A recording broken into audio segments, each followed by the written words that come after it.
Perkara Tipikor Dana Hibah Gereja GKE Sintang resmi tahap 2. Pontianak, Jaksa Penyidik Kejati Kalbar telah melaksanakan tahap 2, penyerahan tersangka dan barang bukti, perkara tindak pidana korupsi dana hibah pemerintah daerah Kabupaten Sintang kepada Gereja GKE Sintang pada hari ini Kamis, 18 Simodozas 2025, bertempat di kantor Kejaksaan Negeri Sintang.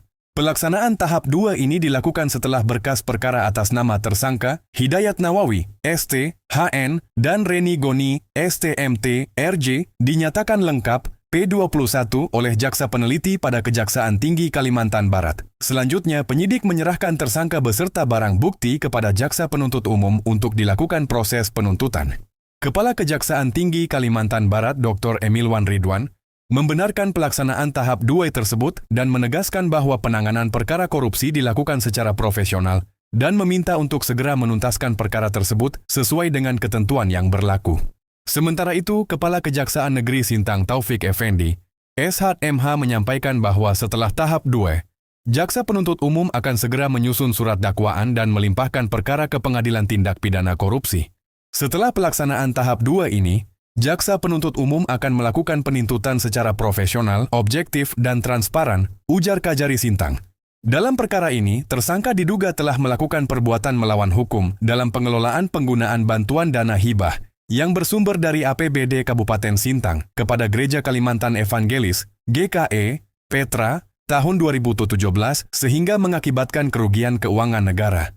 Atas perbuatannya, tersangka disangkakan melanggar Pasal 2 Ayat 1, Jo, Pasal 18 Ayat 1, 2, 3, Undang-Undang RI Nomor 31, Tahun 1999 tentang Pemberantasan Tindak Pidana Korupsi, sebagaimana telah diubah dan ditambah dengan Undang-Undang RI Nomor 20, Tahun 2001, tentang perubahan atas Undang-Undang RI Nomor 31, Tahun 1999, tentang Pemberantasan Tindak Pidana Korupsi Jo Pasal 55 Ayat 1 ke 1 KUHP. Pasal 3 Jo, Pasal 18 Ayat 1 Nia 2, 3, Undang-Undang RI Nomor 31, Tahun 1999 tentang Pemberantasan Tindak Pidana Korupsi, sebagaimana telah diubah dan ditambah dengan Undang-Undang RI Nomor 20, Tahun 2001 tentang perubahan atas Undang-Undang RI Nomor 31, Tahun 1999 tentang Pemberantasan Tindak Pidana Korupsi Jo Pasal 55 Ayat 1 ke 1 KUHP.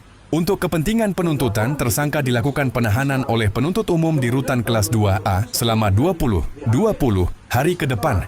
Kasih Penkum Kejati Kalbar Iwayan Gedin Arianta, SHMH, menyampaikan Kejaksaan menegaskan komitmennya untuk terus melakukan penegakan hukum secara tegas terhadap tindak pidana korupsi, khususnya yang berkaitan dengan pengelolaan keuangan negara dan dana hibah pemerintah daerah. Warta Global TV memberitakan. Makanya nanti kalau memang Bapak pegang, kemarin kan waktu kami geledah ke Sintang itu,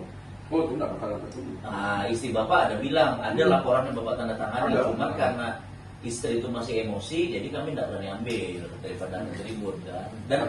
Dan memang istri tahu tidak tempatnya? Dia pertama mulai curiga dengan saya mati-matian. Saya bilang, coba kamu cek ke Tesra, saya bilang.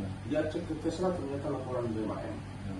Enggak, bukan yang itu, saya bilang. Coba kamu cek lagi, saya bilang. Tolong cek ke inspektorat. Inspektorat baru ketemu BAP saya yang sebesar 3,4 itu.